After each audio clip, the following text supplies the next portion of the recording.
Hello and welcome to Take You to School with Dr. Tom Prichard. I am your host, JP John Paz. With me, of course, the former WWE World Tag Team Champion, multiple times Smoky Mountain Wrestling Tag Team Champion as well. He is the Doctor of Desire himself and also one of the greatest trainers of all time, Dr. Tom Prichard. Dr. Tom, how are you doing today, sir?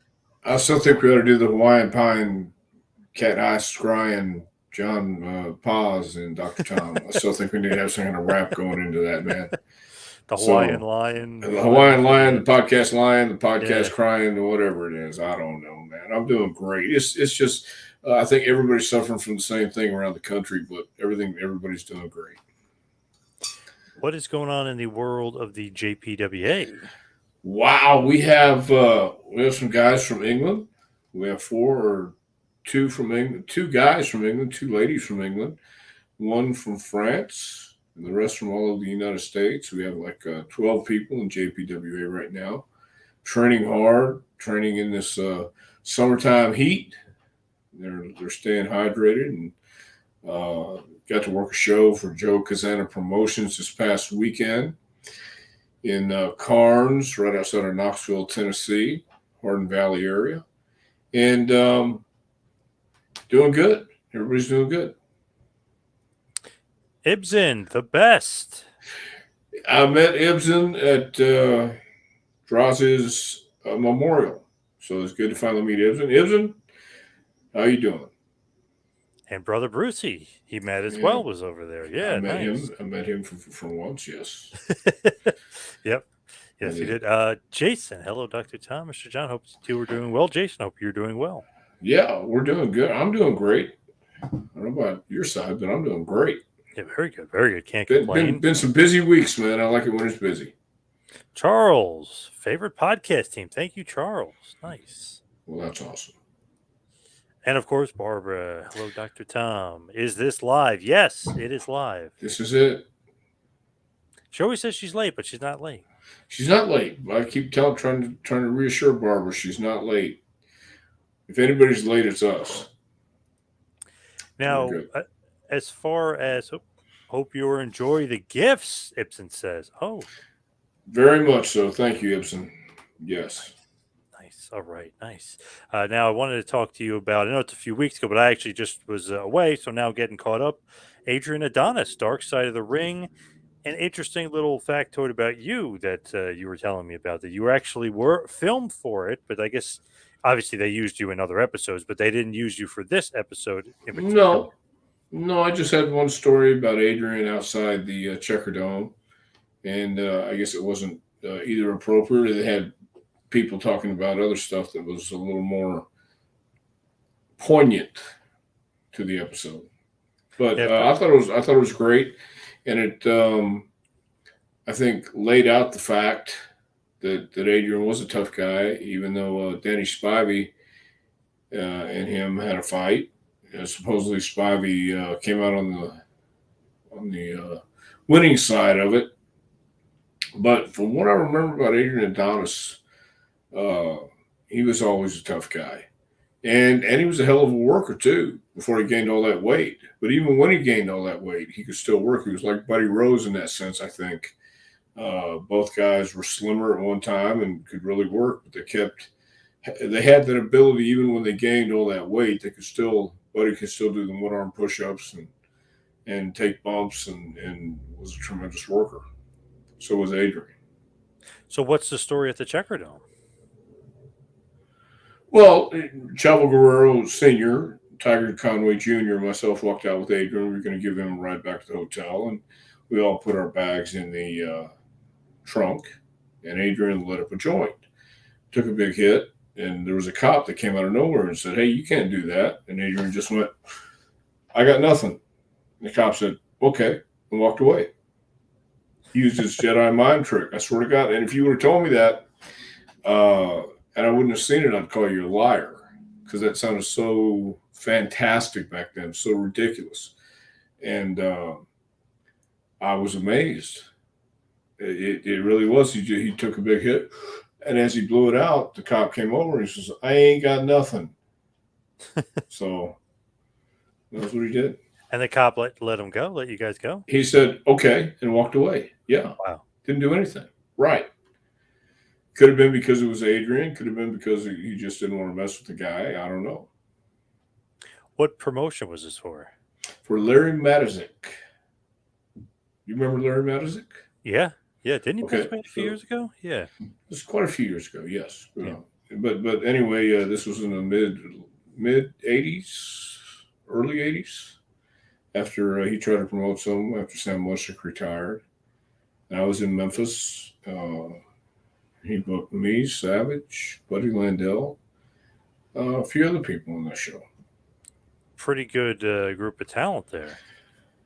Well, I thought so, John. Hell, at the time especially. Was that the first time you ever met Adrian?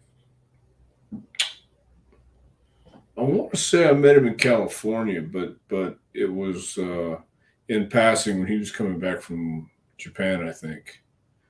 Uh, so I met him one time in L.A. and then I met him again in St. Louis.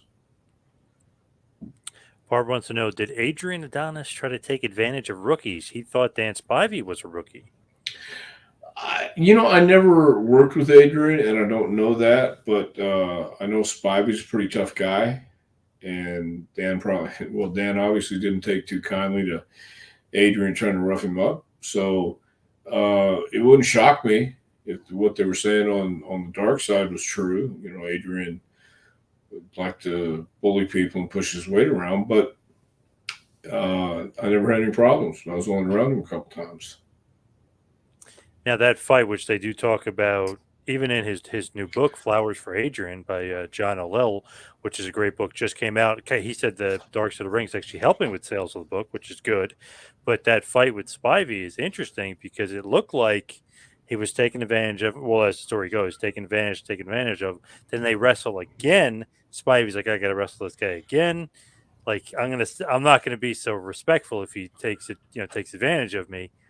And then boom, they get backstage, and well, basically in the ring, Spivey roughs him up a little bit after the match. He got a little bit violent with him, but he went backstage. Adonis went to shoot on him, and then obviously maybe a little bit of an uppercut and a punch, and Well, Spivey ends up. you really never know who you're messing with. So Danny obviously was a little salty and not going to just take that shit. So And huge. Adrian, yeah, Adrian found out the hard way. It's always somebody bigger and badder, right? Yeah, I believe there is. No matter where we go. I don't think Adrian was necessarily in his prime there. You know what I mean? Not looking in great shape. And Spivey probably was in his prime and young, and he's huge and he's strong. So, Well, then Adrian should have known, but right, right. obviously he didn't. He found out, and that's the only way you find out sometimes. Just keep doing it until you don't. Jesse the Body Ventura said that Adrian Adonis got fatter after the East West Connection broke up. Do you believe that? Well, it's evident he did. Yeah, he got fat after the East West connection But broke is up. Of Jesse course. Ventura saying it's because they weren't together anymore? Like that was the Is that reason? what he's saying? Oh, Kinda, I thought he yeah. just said, "Hey, he got fat after we broke." Well, no, I think it's just one of those things. He was just eating, doing a lot of other stuff. You don't want to work out and go to the gym. So, What do you think of the East West Connection? Obviously, Jesse Ventura and Adonis in the AWA. well, I thought both of them were two guys who had a character you could sink your teeth into, and the leather jackets and uh, Adrian being Adrian and Jesse being Jesse. I thought it was a great matchup, great clash of characters, and uh, but at the same time they were two of a kind. Ibsen saying yesterday's dark side was Bam Bam Bigelow, and he was from East Jersey, Asbury Park. Yes, the Beast from the East. My hometown, by the Well, way. I haven't seen Bam Bam I haven't Dark seen. Yeah, Side. I have it on the DVR. Yeah, it's been a busy week, but Bam Bam was another guy who was a big man who could move and had that athleticism too. So just because Adrian got fat doesn't mean he couldn't work anymore and couldn't move around because he could. Did Adrian get mad? Or excuse me, did Adrian get Mad Dog Vishon high and open the door on the plane mid-flight? Well, I don't know why. I don't know if Adrian got Mad Dog high or not, but I'm sure Mad Dog was something. Have to open the door on plane in mid-flight. I mean, he could have been drinking, he could have been smoking, or taking something. I don't know, but I came across a Mad Dog just very briefly one time, and he struck me as one of those guys who was authentic, legitimately nuts. You know, there's no place else he belonged except in the wrestling business for what it was at that time. And Adrian probably, if he probably did, if not intentionally, unintentionally. So makes sense. Corny, obviously meaning Jim Cornette, knows a lot about wrestlers. Did he talk and compare Adrian Adonis to other wrestlers to you? No, Jimmy never did. We never talked about that. Um, Especially when I was drawing Cornette, we were talking about Smoky Mountain days. So, Who would you compare Adonis? You would say probably Buddy Rose, just as far as like, well, as far as big guys who gained a lot of weight and could still work, yeah, I think he and Buddy Rose were two pretty big guys that probably could have and should have stopped wrestling much longer before they did. Um, I think Buddy and Adrian would be a great comparison. from Charles, do you know if Jesse Ventura and Adrian Adonis got along personally or had a falling out with each other? They seem like opposite personalities. I never really hear Ventura mention him. Well, again, I wasn't around those guys when they were a team, but I could see them getting along, and I could also see them not getting along. Jesse being Jesse and Adrian being Adrian, and I didn't know either very well. Uh, but what I did know, obviously, Jesse's very opinionated and into the political things, and I don't know that Adrian was. I'm sure he was very opinionated, and maybe he wasn't into politics. Maybe he wasn't, but obviously Jesse was. This is from Brian Benson. In the territory days, how much did wrestlers hone their gimmicks while traveling between towns? Well, I remember a story that Lynn Denton told. Lynn Denton was a grappler, and he said he was riding with Ox Baker in a car in Kansas City, and they were coming back from the town, and Ox just broke out into a promo saying, "You know, when they talk about great wrestlers, they don't call you a great wrestler; they call you the grappler. Beat me if you can." And he was giving that to Lynn to use on the next promo, and he did, and that became his tagline. You know, beat me if you can. And back then, I think everybody was honing their characters because no matter where we stopped, no matter what we did, if somebody knew us, we were that persona. I don't want to say character, but we were who we were.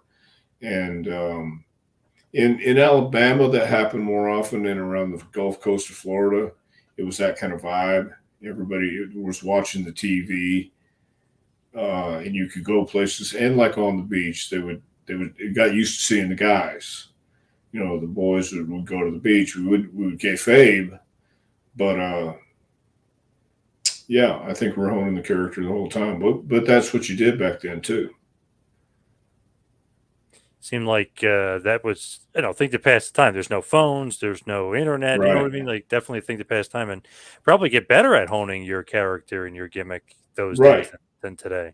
Because it wasn't really necessarily looking at it as honing. It was just that's what you were doing every day, and if you were playing the part, you played the part.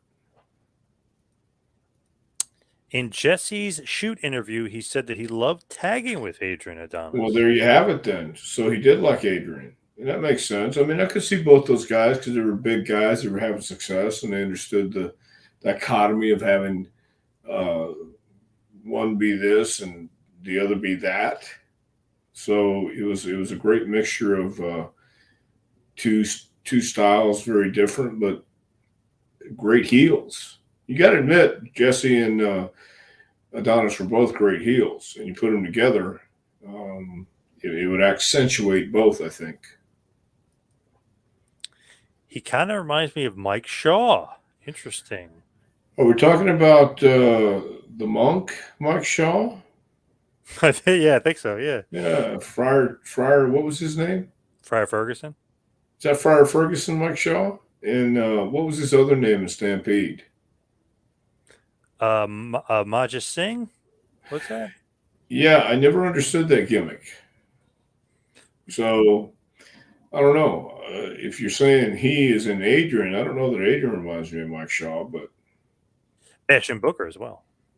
Bastion Booger is who I was thinking of. Yeah, not Yeah, not Friar Ferguson. Bastion Booker. Yeah, yeah, yep. yeah, okay, Bastion Well, Booger. actually, Bastion Booker. He was the He monk technically before, was Fire Ferguson as well. Yeah, yep. but didn't they just call him the monk for a minute? Probably for a little bit. I don't remember Okay, exactly. I don't Um, either. It was that memorable. but I know it was Friar Ferguson, then Maha Singh, And back Bastion then, Booger, which was a if you, funny gimmick. yeah, if you think about it, they could do stuff like that and get away with it. Having him eating raw chicken or just having it being a Yep, complete slob. yep. These days, I think people would get offended and cancel all that stuff. He can't fat shame nowadays. No, you can't. No, I'm not that I would. What wrestler can you compare Adrian to now? What's the guy in NXT? Quincy.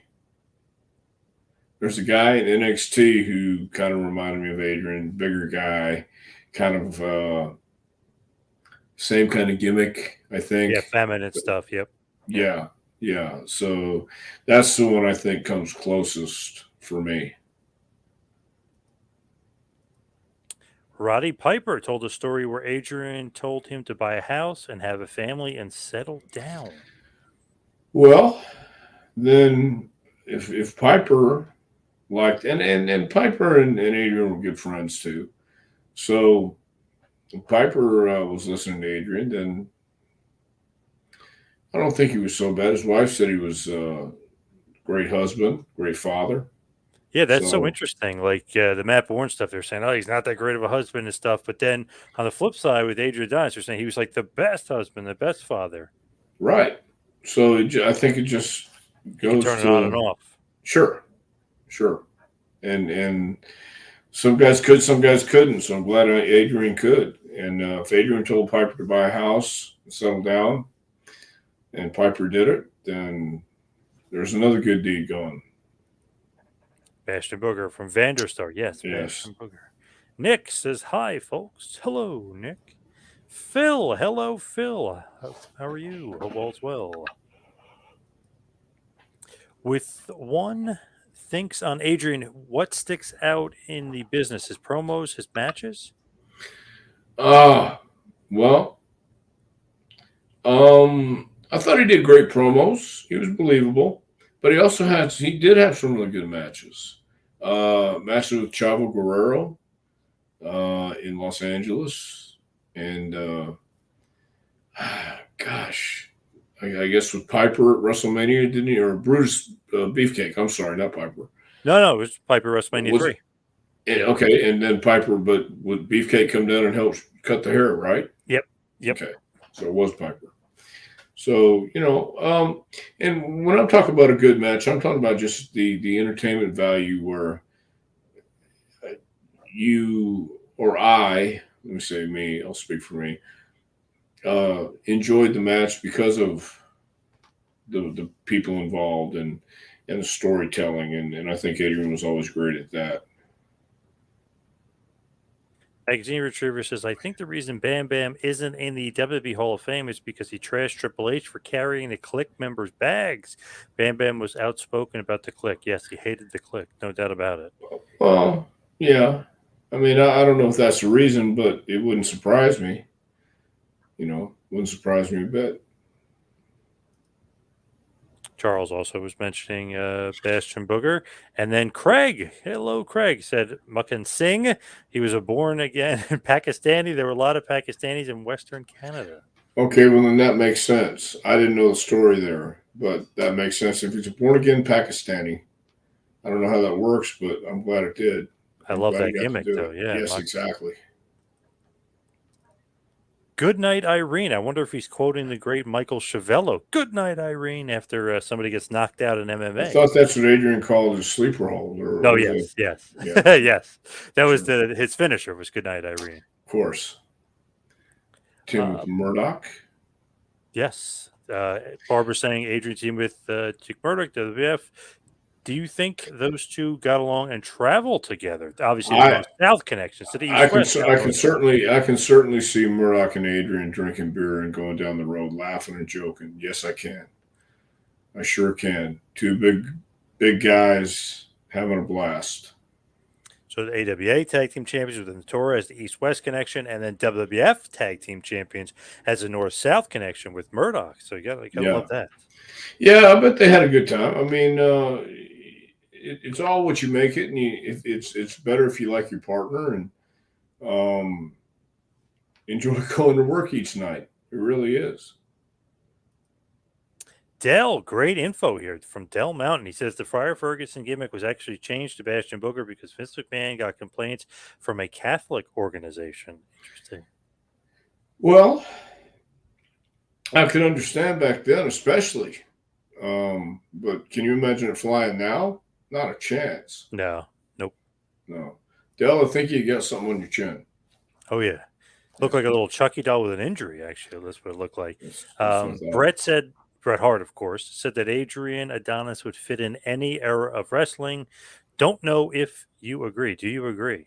I agree because it goes back to storytelling, and Adrian would know how to tell a story for today or any era. I think the greats like that knew how to figure it out, and uh, guys like Adrian Adonis, I think knew how to adapt.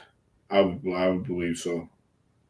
Do you have any idea why Vince decided to do the androgynous and like the effeminate gimmick, the adorable Adrian Adonis? Do you have any idea why he decided to go with that gimmick? Because he's like a legit Maybe, tough guy. He's a biker from New York. Like, why that gimmick? maybe to just go the opposite direction and maybe give people something to think about. And because he was this tough biker and this tough guy, now all of a sudden he's becoming this other part. You know, if you remember in The Sopranos, I forget the guy's name, but all of a sudden he shows up at a leather bar. And Vito. Yeah. okay, yeah, Yeah. maybe that was long before The Sopranos came out, but I don't. Who knows why? It could have been Adrian's idea, hell, but that's the explanation I would give. Is because you want to just do the opposite, see if you can creatively make this work, and he did.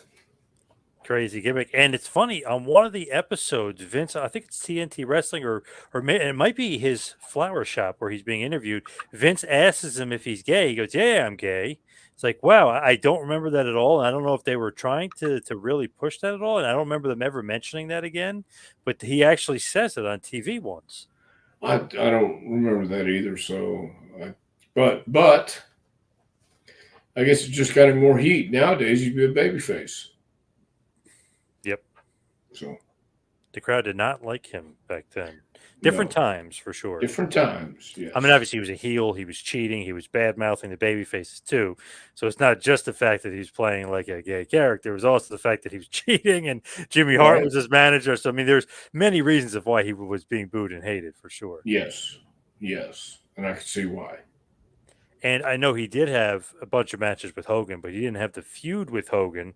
Now I don't know if it had to do with the Spivey situation or not, but as far as Hogan and Adonis, they didn't really get a big feud. Do you think they could have made money? I think if Hogan was behind it and wanted to work with Adrian, it could have made money. But who knows the reasons why it never happened or really had a great angle going on. To put somebody in there with Hogan that can work, that makes sense. And putting Adrian in there makes sense. But as far as why it didn't go farther, um, no telling. There's a lot of elements we don't know. So According to people close to him, they were saying it's because of the Spivey fight, and they thought he was like, not they lost the fight or anything, he was like a little out of control almost at that point. right, and that could have had a lot to do with it, you know. So if you look, Spivey was wearing yellow boots and yellow trunks. Hmm. You know, Hogan's wearing yellow boots and yellow trunks. So uh, I don't know. There's a lot of things we don't know went on in decision making. From Jason, do you think the adorable Adrian gimmick was a nod to Gorgeous George? Any gimmick like that's a nod to Gorgeous George. I think anybody who does that, from Adrian Street to Ricky Starr to, well, Ricky Starr, old school guy, old time guy. I know no one listening to this because anyway, but Ricky did the ballerina stuff and the implications were there, and Gorgeous George did the toss the orchids to the crowd stuff and the Georgie pins and stuff like that. So anybody who came after that's gonna should would be compared to and would be given a nod to Gorgeous George, I think. From Jason, Adrian Adonis and Tully Blanchard were actually tag team in Southwest Championship Wrestling in the early 80s. That's an awesome heel team right there. And he was, yeah, he was a lot different then too. Young and big and bad, and I'm sure Tully liked having him as a partner at ringside. From Ibsen, Mike Shaw said in his shoot he was on TV as Fryer once, and Vince said, I'll pay 2 months and you'll be on TV as something else. Mike said he actually did pay him for the 2 months that he wasn't used on TV. Interesting. Well, I I don't know mean, where they were going with that gimmick, but yeah. well, I don't know if they knew where they were going with the gimmick too. I heard he had gone to somebody and said, "Hey, he didn't like the way he was being used. What does he have to do?" And he was suggested to go to Vince and tell him. And I think he went to Vince and told him he didn't like the way he was being used. And Vince says, "I'm sorry to hear that. When you want to finish up?" So, Whoa. but that's second, third hand information. So, As far as Brother Brucey, did he create these gimmicks? Because, he's got a well, somewhat of how an the hell would educated I know style. if he created these gimmicks? Shit, I don't know. He Sitting might have around had. at the dinner table, he's not telling you, like, hey, I No, created we're this not. gimmick. Trust me. Trust me. The last thing we talk about when we're together is wrestling. That is the last on the list, and usually we don't make it past number two on the list. So, yeah, Well, we don't. as the I story learned. goes, No, no, who no. knows with Just some of for those anybody shows. listening out there right Hmm. now, the last thing in the world that we want to talk about at this time is when we're together because he's so busy with it, and then I'm doing the training school. The last thing we want to talk about is wrestling, especially WWE. If you know, and I'm sure you know how those guys are consumed. So when they get a 24/7, break, yeah. when they want to get a break, and even if it's having dinner, because it draws his deal. Seriously. Um, anyway, we went to eat beforehand, and I couldn't even tell you what the conversation was, but it sure as hell wasn't about what's going on at the office. so whoever created these gimmicks is what I'm trying to say, John. Whoever created these wonderful gimmicks like Friar Ferguson or Bastion Booger certainly had some time on their hands, and they were definitely discussing this stuff over dinner. But when it came to me, no, they didn't care about my opinion. Do you think the episode was well done or missing crucial pieces of the story? It seems like they've been a little lighter hearted lately. Well, it is the dark side of the ring, and I think that they've probably come to the realization that yes, there's going to be some darkness in there, but why not if there's some light, shine some light on it, like we were talking about his wife saying what a great father and husband he was.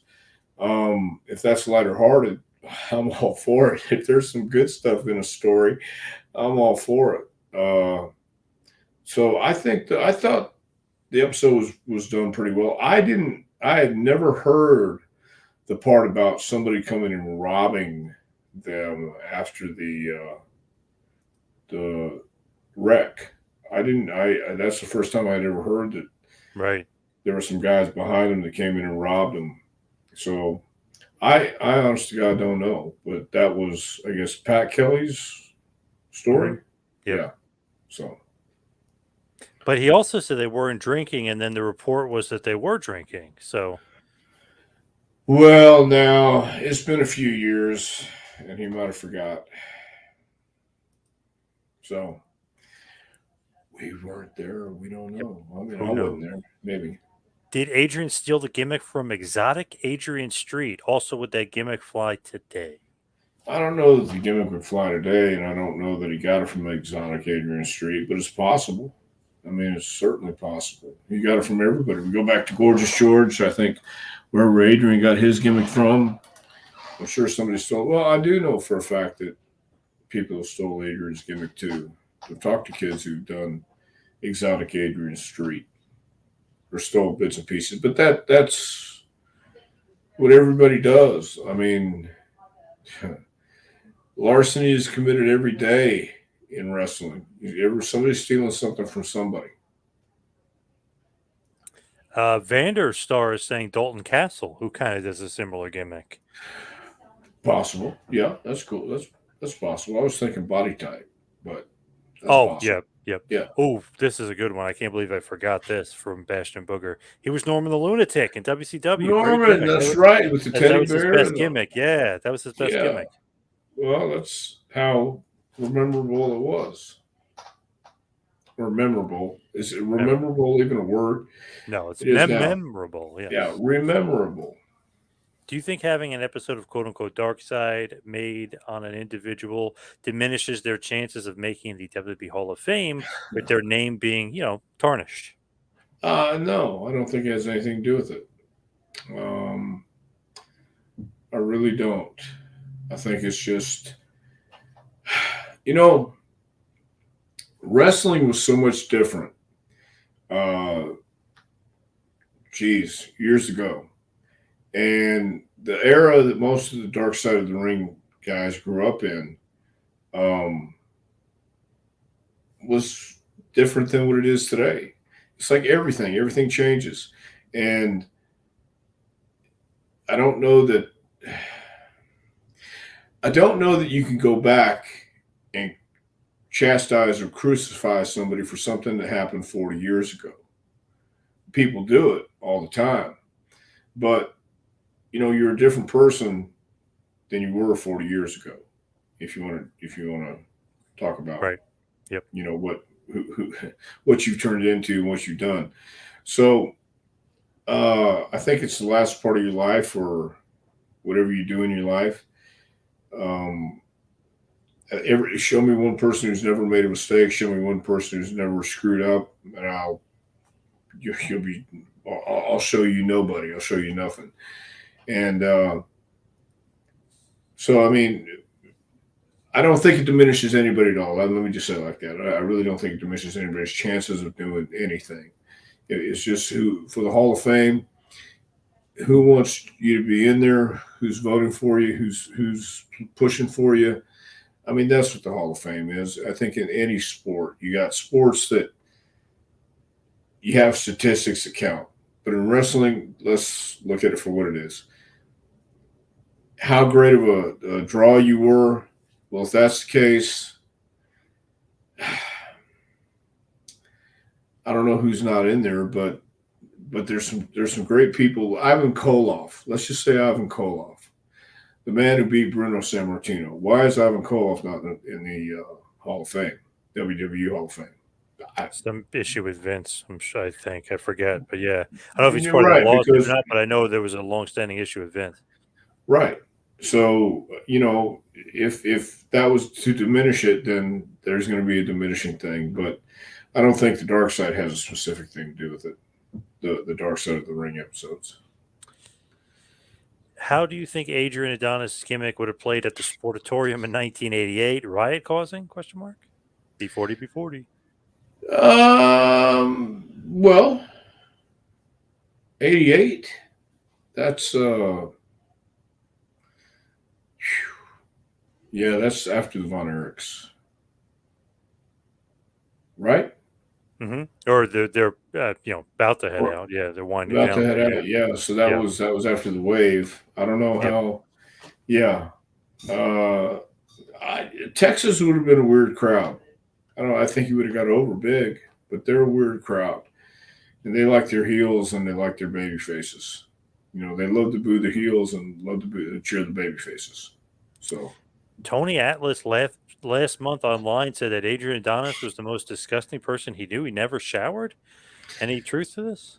I don't know. I was only around Adrian a couple times, so And he I didn't don't shower know. when you were around him, huh? Well, I didn't check, and I couldn't smell him. I didn't do the smell test, so I didn't ask him. Hey, Adrian, did you shower today, or did you shower after your match? So, and that's been about 35 years ago. So, Brian says in the 80s and early 90s, wrestling was on Saturday and Sunday mornings. Children watched, families went to the arenas. Wrestling ignores that audience now. How is it profitable without them? it's a different time and era. Kids have video games. Kids are busy, busy, busy. Everybody's busy, busy, busy.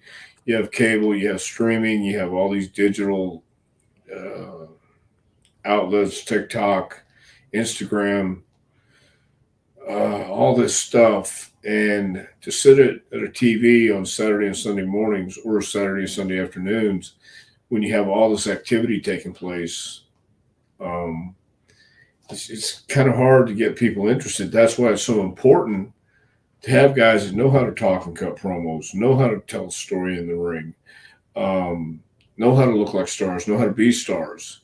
And it's profitable these days because the major company or companies, let me say it like that, WWE and AEW at least will give you guys with professional looking gear for the most part.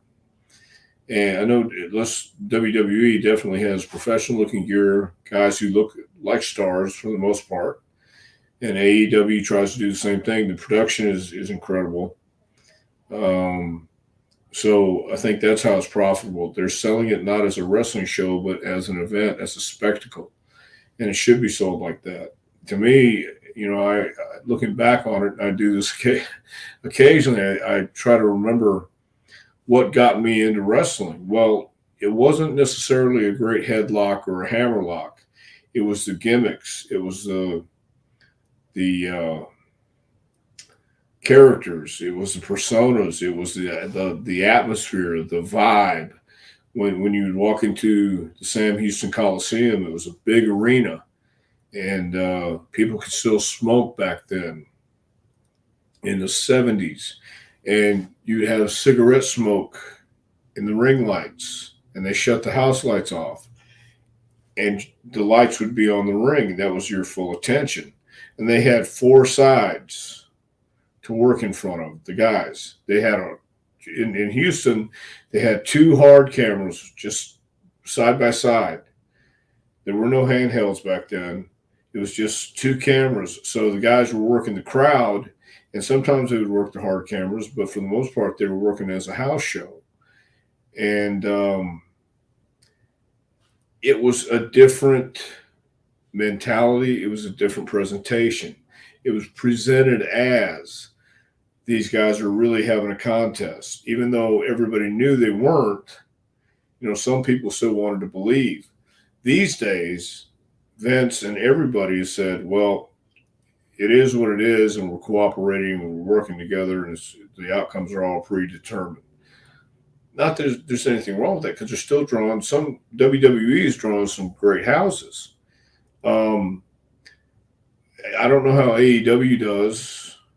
I've seen some of their TV shows where it looks like they're having good houses, but Hmm. it's it, they have something for everybody. And I've heard people talk about Orange Cassidy and sing his praises. I've heard people talk about Hook and sing his praises. I love the Gun Kids, Billy Gunn's two kids. I think they're great, and you know, they're not selling. you got your hardcore and John Moxley. So that's for that group who wants blood and guts. John Moxley's going to give you blood and guts in those kind of matches. And the thumbtacks and the bed of nails and all this other stuff. WWE is going to give you more of the sizzle, and it's going to be more like you are paying to see bona fide stars that come to your town. So when you come to your town, the radio plugs it, TV plugs it, social media plugs it, the Facebook plugs it, and you get all these notifications. So they make it a big deal.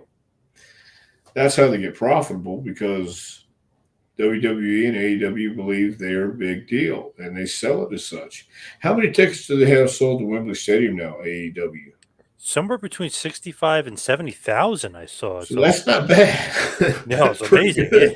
Yeah, yeah. That's pretty good. So they're going to be profitable there, and people are going to see that crew as stars. And I have to believe there's enough veterans there who don't want to squander this opportunity to be seen as a star. So uh, that's the mentality you have to have. You're trying to get, it's the young people that spend the money, and it's the young people who get the parents to spend the money to take them. So they're not stupid people. They're on top for a reason, and they made all this money for a reason, because they understand business and they understand what people are looking for. From Chris, why did Dan Spivey get fired for the fight with Adrian? Really? Spivey was so talented, seemed over the top to fire him at that point. Well, once again, we really don't know what was going on. Could have been because Adrian had seniority. Could have been because Spivey did something else. It could have been just because, yeah, Spivey's spot on the card wasn't as important as Adrian at that time. I mean, I know that's all speculation on my part, but I don't really know. Phil, Adrian held the undisputed world championship in Southwest Championship Wrestling. Lou Thesz presented him with the belt after the tournament. Wow. They actually had that tournament in Houston, and it bombed horribly. Wow. And Why? why? Yeah. Because they were trying to say this is a real world champion. They only had 8 guys from the San Antonio territory. Paul had been working now with Mid South, so they weren't working with Paul Bosch. They came in as an opposition promotion, and where Paul Bosch had the Sam Houston Coliseum sewn up for all those years, Southwest Championship Wrestling ran in the Astro Arena, right next to the Astrodome. People were used to going to the Coliseum for their wrestling. So they put commercials on, and they put commercials on during Houston wrestling too. And I don't know if they had half a house there or just the floor was full, but it wasn't very good. And I think Terry Funk wound up with that belt or something, but they wound up with Terry's belt. However it went. Terry had a replica belt made of the NWA title. I think that was what they used, and it didn't get over because people knew that it wasn't really the world champion. It was just the guys from the territory, and they had no juice. They had no juice. The Adrian Adonis from Scorch. The Adrian Adonis gimmick is similar to the Goldust gimmick in the sense that many people wouldn't think it would get over the way it did. I'll give you that. I'll say that could be true because of the extremities that both Dustin had to go to and Adrian had to go to. They both went to extremes, and it got over a lot better than I think a lot of people thought it would. In January of '86, in a segment on Piper's Pit, Adrian gifted the black leather jacket to Piper, which Piper used afterwards. Something many don't know. Interesting. I had no idea. So There is a great story here, just a little sidebar about Hogan. Not a story, but a question, but I'll save it towards the end because it's a good one. Nothing to do with Adrian Adonis, but oh, okay. The size of Adrian, how would Dr. Tom train him? Push up, sit up, squats. Interesting. No, in ring stuff. Push up, sit up, squats is on him. We do in ring stuff to get you in shape. The only way to get in ring shape is to be in the ring, and that's doing drills in the ring for wrestling. My opinion. Just my flavor of ice cream. Has anyone Ha! try to steal Zip's gimmick, and would you give them your blessing if I they would did? give them all my blessing and I would tell them they're out of their freaking mind. Why would you want to steal Zip's gimmick? That's ridiculous. ATF Media, do you think Ronnie Hands of Stone Garvin could have knocked the flames off of Bam Bam Bigelow's head? Well, from what I know about Ronnie Garvin, I think he could knock the flames off anybody's head. So yeah, I think he could. He'd probably give Bam Bam a hell of a match. I don't know if he'd knock the flames off his head, but I know he and Bammer would have a good match. Interesting with the tattoos on his head. I have a friend that used to be a sales manager for a place that did the permanent tattoos instead of you when you're going bald, like that kind of tattoos.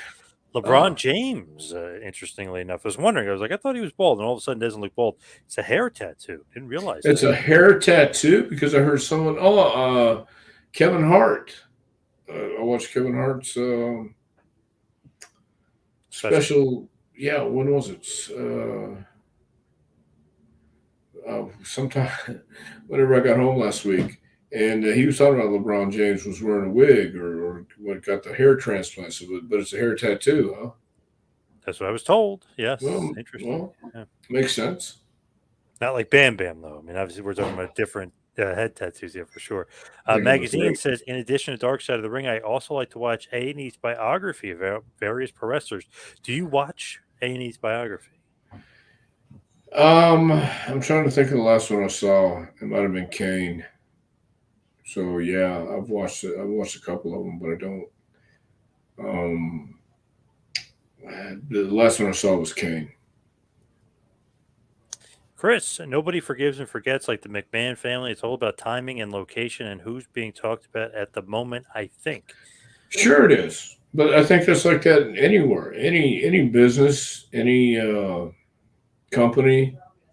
If you have somebody that been around for a long time, and all of a sudden you leave, sometimes distance makes the heart grow fonder, and and people come and go all the time. So if you can forgive and forget, great. Vander is saying Ivan was scheduled to go into WWE Hall of Fame until he joined that concussion lawsuit. I believe it. I'd heard that. I'd heard that for a long time, but that's kind of what I'm talking about. If they're gonna, I mean, there's and he's not the only one. There's other people I think who should be in there. Bill Eadie should definitely be in there. Demolition should be in there.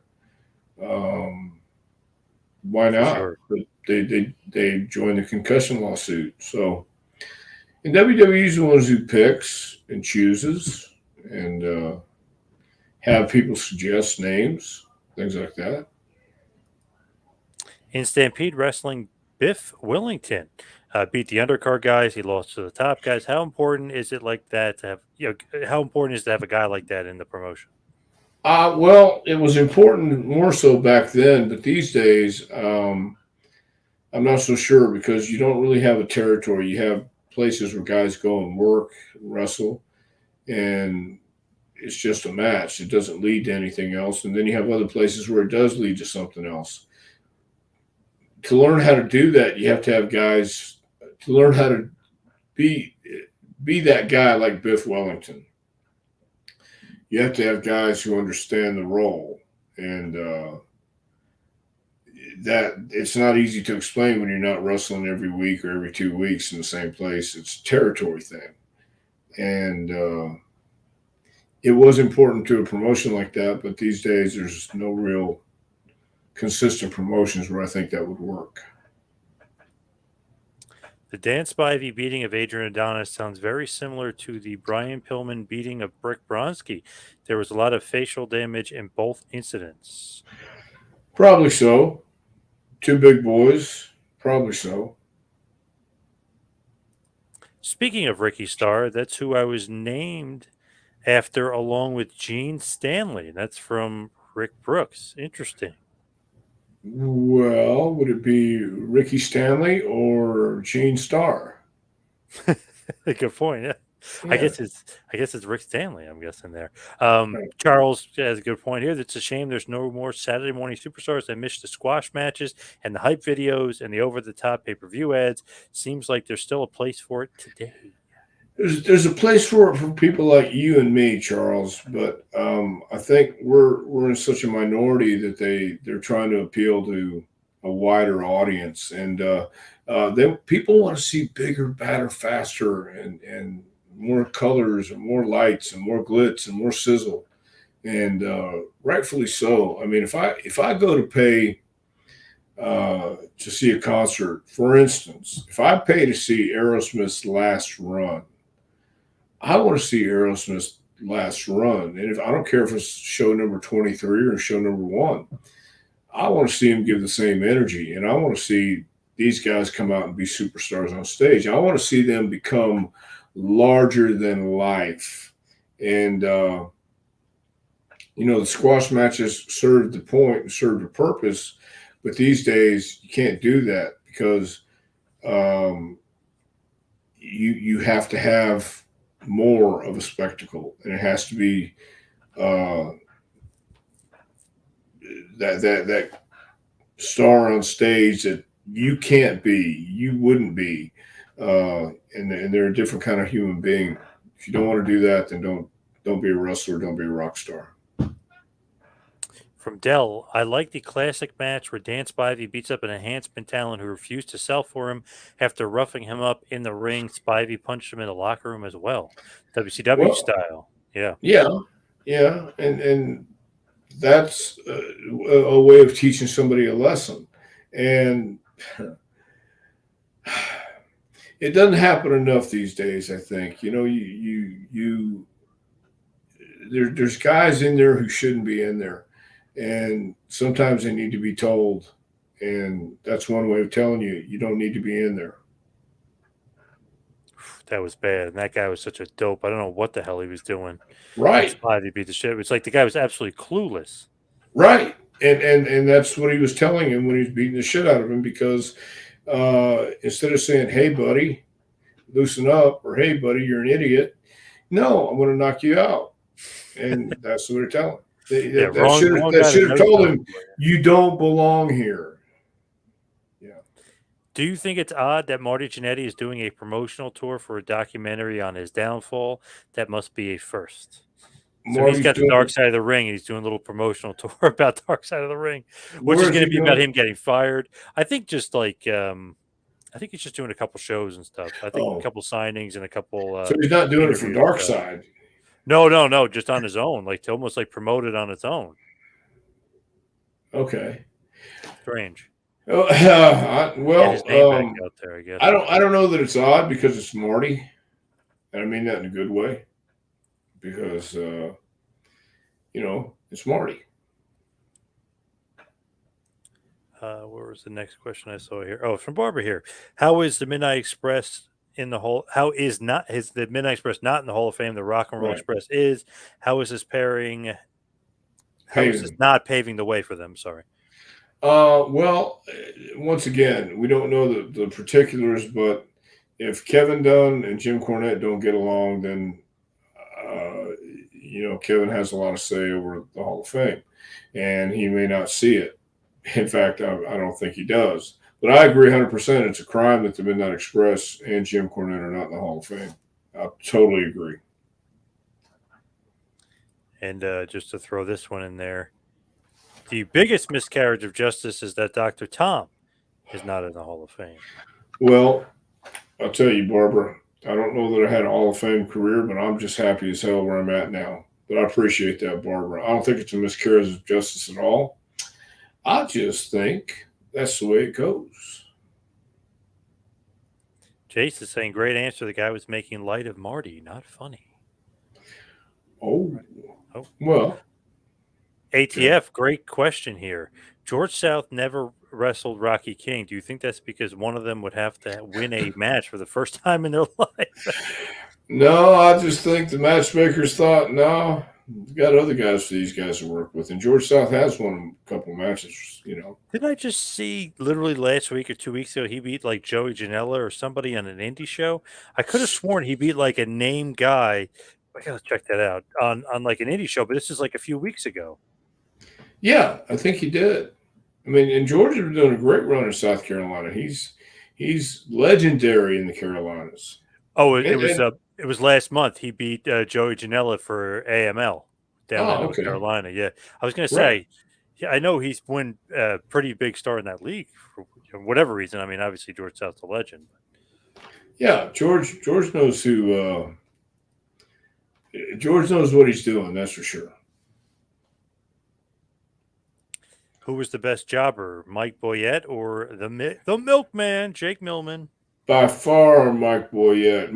I rode with Mike Boyette my first couple months in the business, and what a character he was. I love that Milkman gimmick though. What a scrub in Yeah, but AWA. Good job. I think the hippie Mike Boyette would Yeah. be the guy. Yeah. Off topic, Chris Candido told me he helped you train The Rock. Is that true? This is true. How come that's not more well known out there that Candido was a part of it? Well, John, I don't know why people are ignorant out there. I can't help it if they don't know. I mean, how many people watch our podcast? That's the problem. If more people watch this podcast, Then we they can know get the that. Candido stuff out there. Yes. Yeah, exactly. So I don't know. Nick says the feud between Tom Prichard and Tony Anthony was quite interesting in Continental. Well, it was interesting. It was a lot of fun. Here's the great question I wanted to kind of save for last year before we I talk can hardly about wait. what Barbara wants to mention about your book here. Did you hear Hulk Hogan got engaged? Do you think he will make a sequel sex tape? Well, he's stupid if he doesn't. True. Look what he got after making the first one.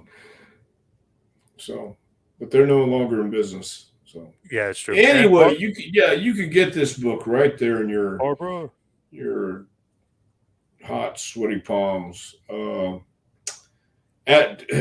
sorry. Go to jpwrestlingacademy.com. Click on that link at the top where it says training, and on the front page it'll bring you to my book. You can order that.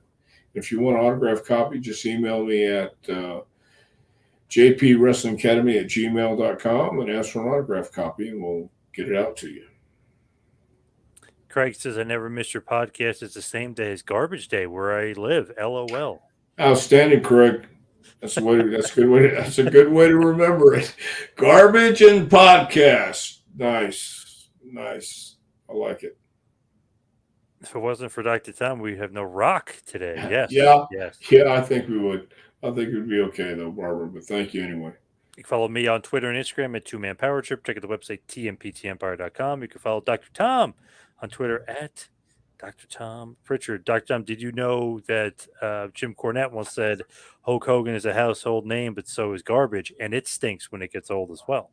Did you ever hear that line from Cornette? Well, I have. It's a pretty good one. Yeah, he's used it on a couple people. So. Yeah, I disagree with him saying about Hogan, but it's still funny nonetheless. Yeah, Jimmy's always got a good comment out of his hat for whatever it wants. Hall of Fame for you.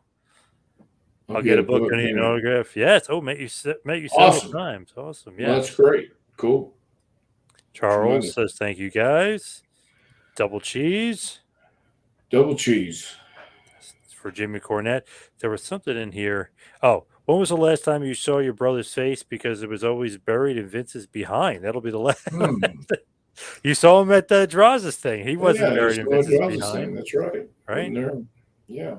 We had lunch at some diner. Right there. Yeah, but it was a small diner. It was a real like a cafe type thing. Very nice.